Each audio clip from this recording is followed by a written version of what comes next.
Hello, everybody, and welcome back to Trekyards. He's Mike Sussman, I'm Mike Sussman. and he's Commander Calkins, and I'm Captain Foley. Mike Sussman, of course, is a legend in the Star Trek community.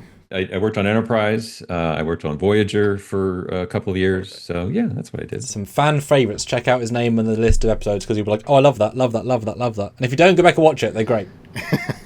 And you forgot to mention this thing called Star Trek United. I don't know. Why didn't you mention Well, that? it's brand news, just breaking news almost, kind of. I thought. Oh, sorry, I'm from the future. Yeah, It's already yes. It already got 5 seasons. I'm sorry. And 3 movies? Web series, miniseries? Blu-rays? Well, that would be lovely. Star Trek United is a television show that does not exist except in my head, where it's streaming 24/7. Yeah, it was a pitch that I worked on with Scott Bakula a few short years ago, and we developed and brought to the powers that be at Paramount, and they were very gracious to us. I had developed with them before over there. They ultimately, after thinking on it for a couple of months, I thought they'd forgotten about us, said we gave it a serious discussion. However, we do have this other show we're working on right now coming up, which is this forthcoming Starfleet Academy. We fear there's a little bit of overlap, so no thank you, at least at this time. And so the show I had pitched would have featured Scott returning to his legendary role as Jonathan Archer, except 25 or so years will have passed, which is about the time since the show premiered. And Scott would now be president of the United Federation of Planets, which is a little detail that was actually established in an episode I wrote 20 years ago, crazily enough. You think I had the foresight perhaps to set up a spinoff of Enterprise 20 years ago. I'm not that smart. That was not my intention. However, when I first started thinking about how might Scott come back to the franchise these years later, it occurred to me, oh, right, he's president. That's a show. That's West Wing. That's The Diplomat. That's fresh House of take. Cards. Seemed like Star Trek is known for its political stories, its allegories, its metaphors. So this might be a different way to tell. And if being president is good enough for Red Foreman from that 70s show for Kurt, then I'm in being president for... Yes. Let's go back to her. Good line of presidents to come. So the show, as we initially developed it, was going to be set on Earth because, as everybody knows, that's where in Gay Paris is where the Federation President's office is established. I gather was it Star Trek 6 that established that? Yeah. I think it was because they just had the cyclorama background for Paris lying around, and so they just popped it behind the windows of 10 Forward, and hey, you're in Paris. Yeah. But it occurred to me that certainly on the original series, perhaps, or before the original series even, perhaps Federation headquarters might have been somewhere else. What if it was on the planet Babel, which was obviously an important destination in the original series? So I rejiggered the pitch, and so now it is set. And once it occurred to me, it made perfect sense. Of course, it should be on Babel. It gives this whole show a very Deep Space Nine feel. You're out there, a couple of light years at least away from Earth and from other planets. Might even be a little bit dangerous. Who knows? But it would be a brand new environment that we've heard about for going on 58, 59 years, but we've never actually seen before. So it seemed like that. Of course, it'll be set there. And so that's kind of the genesis of it. So the hope was that to make it a little different from their Academy show, which, as I understand it, is set on Earth, at least partially. So it would be different. And also, of course, there's like 1,000 years difference between when this show would be set in the 22nd century in that wonderful 100-year expanse of time that we know almost nothing about in terms of the history of Roddenberry's universe. There's a lot of unexplored territory there, but to me, even more exciting than that, it's the beginning of the Federation, and we know very, very little about what those years were like. So from a storytelling perspective, it seemed like just a wide open expanse. I know there are fans who have issues with different franchises when they choose to do, say, a prequel.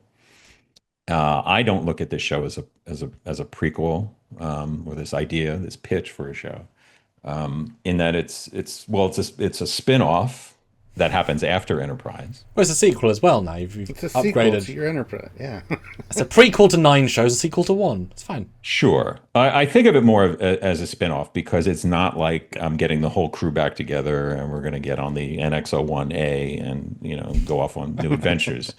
They're in very different places in their lives. But that's it. I would want to see everybody, just as I think the entire original cast of Cheers, if you remember that show, ultimately appeared on Frasier, which was a spinoff of Cheers. I'd want to get everybody and more than that. So that's kind of where this idea came from. The thinking was, now that it has a different setting from this other show that they're making, maybe they would reconsider it in light of the new owners of Paramount, who seem very invested and very interested in doing new Star Trek on streaming, on the big screen. Maybe they would want to, create a new universe of shows like we've had in the recent past. And a show like this, while not being a starship-based show, clearly we would see lots of cool starships in it. Maybe even go aboard a few of them. It wouldn't be necessarily like a flagship show like a Next Generation is, or even Strange New Worlds. This would be like a Deep Space Nine that you put on as a complement or a supplement, you would say. Yeah, this was basically a pitch that was sitting in my drawer for the last couple of years, and how because I was asked to talk about it at a recent convention in Las Vegas, it's kind of become a thing. Out of nowhere, it felt like, just all of a sudden, Archer's coming back, kind of conceptually coming back all of a sudden. And it was very sudden for me because I this was not something that I was thinking about. So Scott was working on a show, one of the NCIS shows, NCIS New Orleans, and he did 7 years on that. That's a good run for a series, 7 years. It would be nice. It would be nice.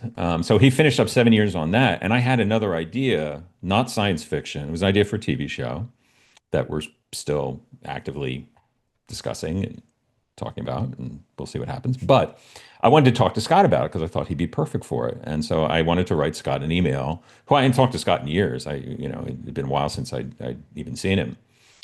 And I opened the email with a little lame joke about, when are we going to see Star Trek Archer on Paramount Plus? Ha ha ha.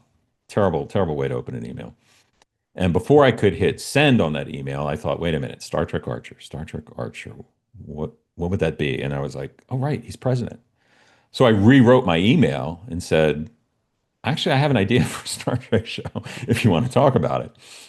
And so that's how it all began. It began on a whim and as a lame joke.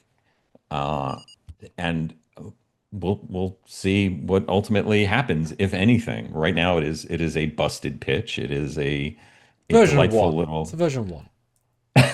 Sure. Well, we'll see if anybody's interested in hearing about it in the future. But it was something that was very much in the rearview mirror for me. But in the last 2 months or so, a lot of people have been talking about it. It seemed to strike a chord. I think it's a cool idea, yeah. But I think people really want to see Scott come back as Archer and see where he is, and see many of the other cast members and characters as well. I think that was a lot. That was very exciting. That was very exciting. The possibility that we might be getting him. So I hope the powers that be at the studio will feel the same way and want to have a conversation about this idea. The other day, you seem to have got the indication that I'm not super stoked about the idea of United. I'm just wondering how exciting it could be to be like a West Wing version. So what would you say to somebody like me? What kind of adventure, what kind of excitement, what kind of stories could be told about an old president? And we want the end of the pilot cliffhanger and the start of episode 2 sting. We want all that stuff. We're going to bleep you out. So get them excited. Because I'm not 100% convinced it could work. I'd love to see Archer back. Don't get me wrong.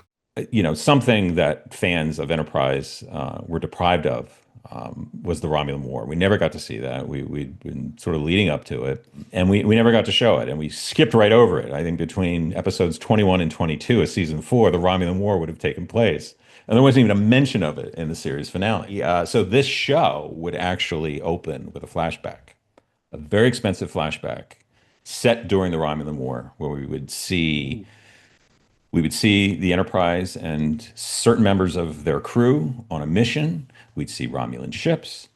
We would introduce in that scene a pivotal new character to the show moving forward, who would be introduced in that flashback, which is why we are showing this scene. For instance, the way, for example, Deep Space Nine opened with a flashback to the Battle Wolf 359. Think of it analogous to that. So this would be a pivotal moment for Archer, actually, this scene. And obviously it'd be very expensive to recreate even part of the NX-01, to bring some of that cast back, as many as I could. And de-aging for everybody. Well, they haven't aged. What are you talking about? Subtle de-aging for everybody, which is fine. Subtle. Which is subtle. fine. Yeah. Subtle de-aging. Yes. So that would be expensive. So for one, you would get to see that. This era for me is sort of like the founding of the Federation is really like the untold epic of the whole franchise. So as you know, the show itself is not just about Archer sitting in meetings and talking about trade negotiations and I was worried about. Yeah, of course. So it's also a show about his family. So I decided to base this more present day version of Archer on Scott. Scott is a family guy. He's got 4 kids, adult kids. Archer's got 4 adult kids. And these adult kids, who's their mother, you ask? I'm not telling you right now. Perhaps someone familiar. The adult kids have followed in the footsteps of their parents into a life of service and diplomacy. So perhaps one minute you're with Archer in the council chambers on Babel. The next you're with, say, his son aboard a starship on the frontier. Perhaps his daughter is running covert ops deep inside Federation intelligence. With Shran, maybe, who knows? Could very well There you be. go. Another kid is off, saving refugees near the neutral zone. So I think of this show less as, if the old shows are more, Horatio Hornblower, this show I think would be more, John le Carré or even Tom Clancy. Just again to think, everyone wants to know what are the comps? What are the comps for this? Hunt for Red October, right? Tinker Tailor Soldier Spy, 13 Days, which was about the Cuban Missile Crisis, Steven Spielberg's Lincoln. Some of my favorite episodes from all the various shows, you look at an episode like Chain of Command, right? The one where Picard was tortured by David Warner. And the story that was going on the Enterprise with the new captain. And that was a show to me about, politics and there are big politics there, and the threat of war breaking out, and it was super tense. And there was never actually, as exciting as that episode is, they avoid a battle with the Cardassians at the end. The battle doesn't happen. I'm sure had there been one, it would have been amazing. But I think for the show that I'm talking about, I think a lot of what they're doing is trying to avoid the disaster, to avoid the battle. And when we do see a battle, you might cut away to, say, Archer's Archer's son, who serves on a starship, but is not a captain by any means. Or you could also watch it in the Situation Room in the executive mansion on Babel, and so you're watching it play out on a view screen, much as, say, the president of the United States would watch an attack. There's that great scene. I think it's in Clear and Present Danger. Have you seen that film, Harrison Ford? Mm-hmm. Where there's an attack. And you're simply watching it from like the satellite control room, and it's riveting. It is riveting. So it's a different way to experience some of the type of situations we've seen on the various shows. Although it's fair to say that given that Archer was the first, and never can take that away from him, the first deep space explorer who was the only wartime captain until the Romulan War. There's only one war, and that was the Xindi War, and it's a war is. That was the only war, and then I'm sure he was leading the fight in the Romulan War. Well, I'm sure afterwards he'd be like, let's not do that again. I would imagine that he would willingly say, get me my ship, and he goes out and takes that personal touch. He's not the sort of guy that would stay behind a desk if the reason called for it. He's that much of a go-getter, I would assume. I think that is a safe assumption. I do. So it's just a case of, like Deep Space Nine in season 3, you have to introduce a hero ship so they can get off Babel. Look at his little And go smirk. do Look things. at his little smirk. Yeah. Well, look, I think a world leader who particularly is trying to pull together this government comprised of these far-flung planets. I don't know. I think there would be a lot of need to travel around and visit not only the worlds of the Federation and find out who many of them are, and meet some new ones that perhaps we've maybe only heard about in the past or haven't even heard of. There is so much, I think, story to tell in that era. There's that line from the great Star Trek philosopher Harry Kim. It's not the destination, it's the journey. I'm sure you've Yeah. heard that before. I think maybe. Yeah. I think, it may be, we may know like what happens at the Federation in 100 years is by and large a pretty good place. A story doesn't lose tension because we know how it ends. Rogue One and Andor were amazing, even if we knew that Yeah. all the characters were going to die at the end and the Death Star gets blown up. It's how it happens. Titanic is still great, even though we know it sinks. Apollo 13, we know they're going to get home. It's still a great story. It's that emotional experience that I think we could really dive into on a show like this. So A lot of the modern Treks, up until the last 3 or so years, went for the extreme dark, try and chase that sort of decade. I feel like, and correct me if I'm wrong, a president who's looking at an early Federation, pushing forward diplomacy, friendship, with a little bit of conflict, whatever. I don't feel like it would need to be a dark show. It could be an optimistic show with its undercurrents of this stuff we have to deal with, but it could be a positive show, more like Enterprise was to an extent, TOS, TNG. Can I come back around from the last, Picard season 1 and Discovery season 1, 2, and 3, and 4, and not so much 5. Would it be more of a positive show with its underbellies, or would you go still somewhat that dark vibe and wouldn't necessarily want to compare it to those other shows. I haven't seen all of them, but I think the universe that Roddenberry built is fundamentally an optimistic one, and this show I would want to reflect that. Now, a lot of obviously terrible things have happened in all of the series. You need drama, but I think to have a main character, to have somebody like Archer to be able to rally everybody and give that speech and remind the characters and us as people living through interesting times, let's say, that we can be better than this, that we can do better, and that he can appeal to the better angels of our natures. I really want to write speeches like that for Scott. I really do. I know a good speech giver. he can do it. we know he is? He is a good speech giver. So that's sort of my just very general vision for what this show could be. So I've one nerdy question, and whatever answer you give, I'm going to edit out with a hard edit. Okay? Whatever you give, the audience isn't going to hear it. Are you ready for the question? Maybe. Did you write his main ship to have a Suliban cloaking device because he knows they exist? And we're back. Thank you. Perfect answer. Exactly what I was expecting, or not. Or not. Stuart, are you going to tune in? That's the question. I mean, will you be there on just give us one episode. That's all I'm asking. Of course, I watch everything Star Trek, good or bad, and it's also part of my job here on Trekyards. So yes, absolutely. A little bribe money here and there to give me, higher review numbers might help. Throw him a Connie, he'll watch it. Throw another Connie.